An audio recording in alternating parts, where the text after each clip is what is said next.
Assalamualaikum warahmatullahi wabarakatuh. Salam sejahtera untuk kita semua. Saya Nur Hidayah Asnar, NIM 1801105, kelompok 1 Teknologi Sediaan Cair Semi Padat, kelas TIFA B 2018. Pada kesempatan ini, kami akan membahas hasil diskusi kelompok mengenai sediaan gel.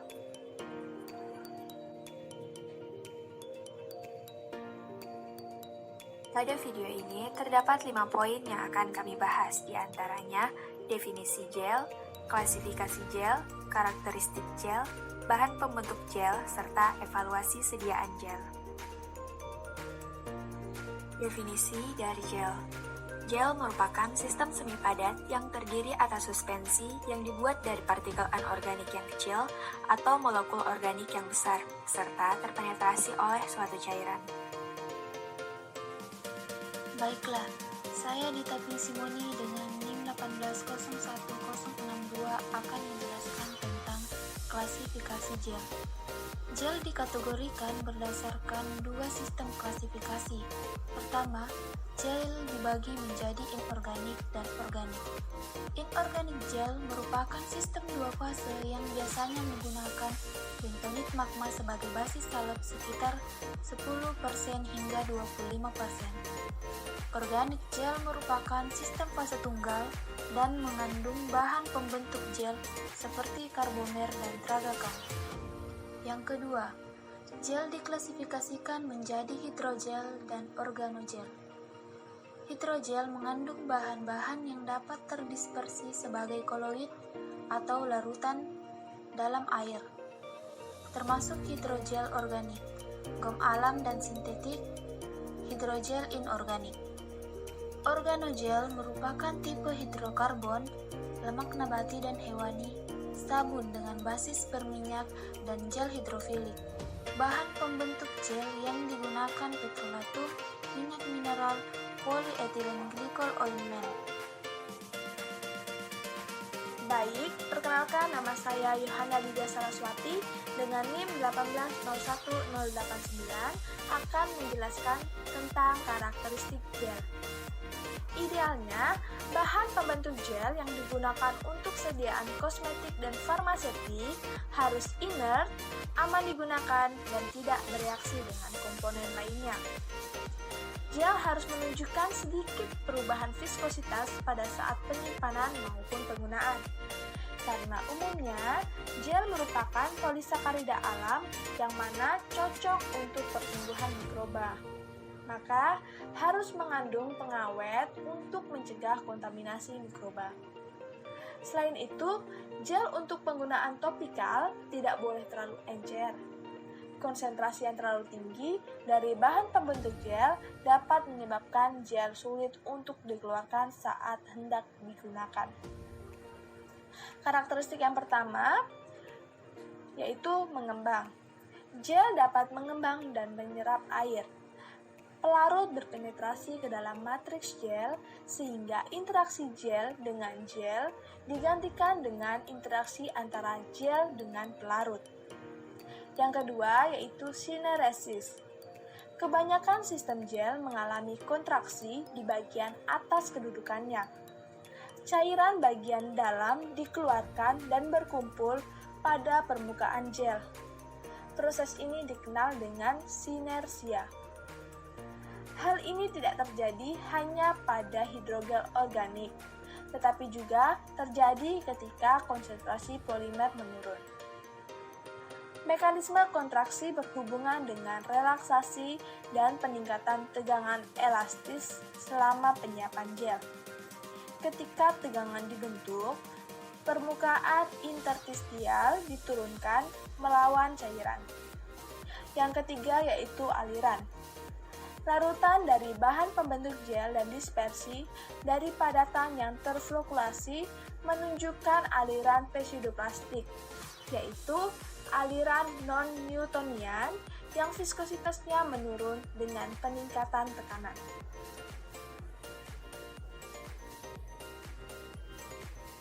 Perkenalkan, saya Nurul Mutia, NIM 1801073.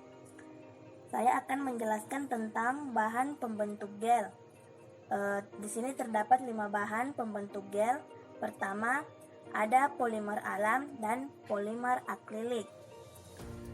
Pada polimer alam terdiri dari beberapa bahan. Pertama itu ada alginat. Menurut Formularium Nasional, natrium alginat merupakan karbohidrat murni. Kekuatan gel yang diperoleh dari konsentrasi alginat 0,5% yang merupakan konsentrasi minimum. Kemudian kedua ada karagenan.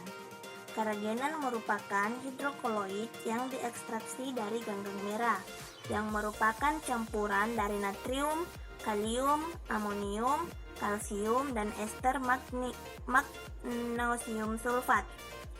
Kemudian ketiga ada tragakan.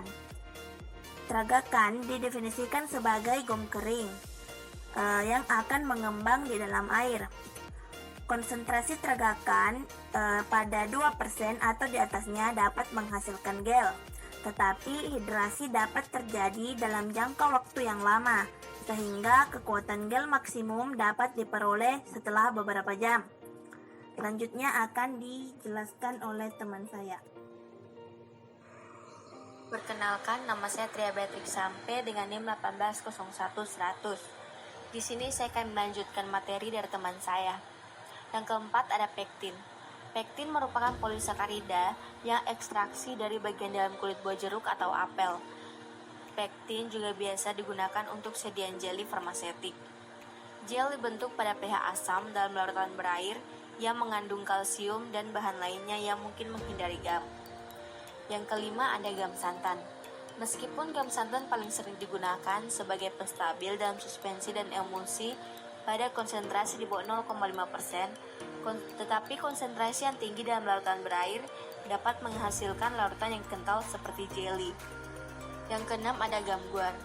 Gam guar merupakan polisakarida non-ionik dari biji-bijian. Larutan berair guar dapat bergabung dengan beberapa kation polivalen untuk menghasilkan gel. Kekurangan dari gam guar sendiri yaitu adanya residu tumbuhan yang tidak larut. Perkenalkan, nama saya Nuraini Haris dengan NIM 1801095. Saya akan melanjutkan mengenai bahan dari polimer alam yaitu chitosan. Chitosan adalah biopolimer alam yang berasal dari kulit terluar Crustacea. Chitosan bermuatan positif pada pH di bawah 6,5 sehingga dapat bermuatan negatif. Larutan berairnya memiliki konsistensi seperti gel. Gel yang dihasilkan kuat dengan polisakarida seperti alginat. Bahan bentuk gel yang kedua ada polimer akrilik dengan nama resmi Carbomer 934P. Digunakan sebagai bahan pembentuk gel dalam berbagai sediaan kosmetik dan farmasetik. Carbomer membentuk gel pada konsentrasi paling rendah 0,5%. Dalam cairan, polimer ini ditandai dengan membentuk asam bebas yang mulanya terdispersi secara seragam. Baiklah, saya Mirnayanti, NIM 1801084, akan melanjutkan dan menjelaskan beberapa bahan pembentuk gel. Yang ketiga yaitu turunan selulosa. Pada turunan selulosa terdiri dari beberapa bahan, yaitu karboksimetil selulosa, metil selulosa, dan derivat selulosa lainnya. Yang keempat yaitu polietilen. Beberapa bentuk polietilen dan polimernya digunakan untuk cairan hidrofilik gel. Hasilnya adalah lembut, padatan yang mudah disebar dengan membentuk lapisan tahan air pada permukaan kulit. Polietilen merupakan pembentuk gel untuk cairan hidrokarbon alifatik sederhana. Selanjutnya, yang kelima yaitu padatan terdispersi sebagai koloid. Terdiri dari beberapa bahan, yaitu silika mikrokristalin dapat berfungsi sebagai bahan pembentuk gel untuk berbagai cairan. Selanjutnya, tanah liat. Lempung motrionit dapat mengembang dalam air akibat hidrasi dari pergantian kation dan repulsi elektrostatik antara permukaan ion negatif. Selanjutnya, bahan selulosa mikrokristalin adalah zat padat lainnya yang digunakan sebagai penstabil dan pengental dalam cairan. Adapun bahan pembentuk gel lainnya akan dilanjutkan oleh teman saya. Baiklah, saya Nur Hidayah dengan NIM 1801078. Di sini saya akan melanjutkan penjelasan tentang sediaan gel. Nah, sediaan gel harus melakukan beberapa evaluasi sediaan. Yang pertama, penampilan atau uji organoleptik. Penampilan atau uji organoleptik merupakan pemeriksaan kesesuaian bau dan warna di mana sedapat mungkin mendekati dengan spesifikasi sediaan yang telah ditentukan selama formulasi. Yang kedua, penetapan pH. Penetapan pH untuk mengetahui pH sediaan dengan persyaratan yang ditentukan dengan menggunakan pH meter yang telah dikalibrasi. Dan yang ketiga, kehomogenitasan.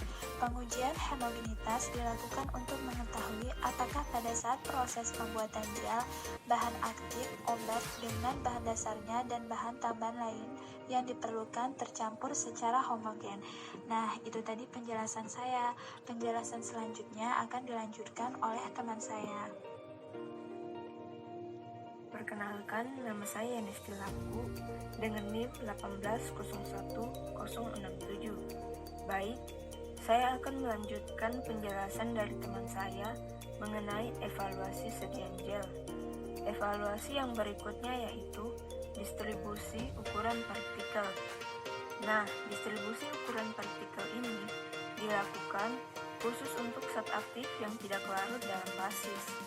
Prinsip dari menentukan distribusi ukuran partikel yaitu perubahan reflektan pada panjang gelombang di mana fase dalam berwarna mengabsorpsi sebagian cahaya yang masuk ternyata berbanding terbalik dengan suatu kekuatan dari diameter partikel. Berikutnya, viskositas. Tujuan pengujian viskositas ini dilakukan untuk menjamin kemudahan penggunaan atau pengolesan sediaan pada penggunaan topikal biasanya. Evaluasi berikutnya yaitu isi minimum. Pengujian ini dilakukan untuk mengetahui kesesuaian bobot dari isi terhadap bobot yang tertera pada etiket. Kemudian uji kebocoran. Pengujian ini bertujuan untuk memeriksa keutuhan kemasan untuk menjaga sterilisasi dan volume serta kestabilan pada sediaan. Saya, Sylvie Trian Septian Parapte dengan NIM 1701169 akan melanjutkan penjelasan dari teman kelompok saya mengenai evaluasi sediaan gel. Evaluasi yang berikutnya adalah evaluasi stabilitas yang terdiri dari yield value, di mana sediaan viskoelastis dapat ditentukan dengan menggunakan alat yang disebut penetrometer. Alat ini berupa logam kerucut atau jarum. Dalamnya penetrasi yang dihasilkan dilihat dari sudut kontak dengan sediaan di bawah suatu tekanan. Nilai yield value antara 100 sampai 1000 dynes per centimeter kuadrat menunjukkan kemampuan untuk mudah tersebar. Jika nilai yield value di bawah 100 sampai 1000 dynes per centimeter kuadrat, itu menunjukkan sediaannya terlalu lunak dan mudah mengalir. Tapi, jika nilai di atas 100 sampai 1000 dynes per centimeter kuadrat, ini menunjukkan jika sediaannya terlalu keras dan tidak dapat tersebar. Selanjutnya, dilakukan uji dipercepat dengan melakukan agitasi atau sentrifugasi secara mekanik. Sediaan disentrifugasi dengan kecepatan tinggi, sekitar 30.000 rpm. Diamati apakah terjadi sineresis, pemisahan atau tidak.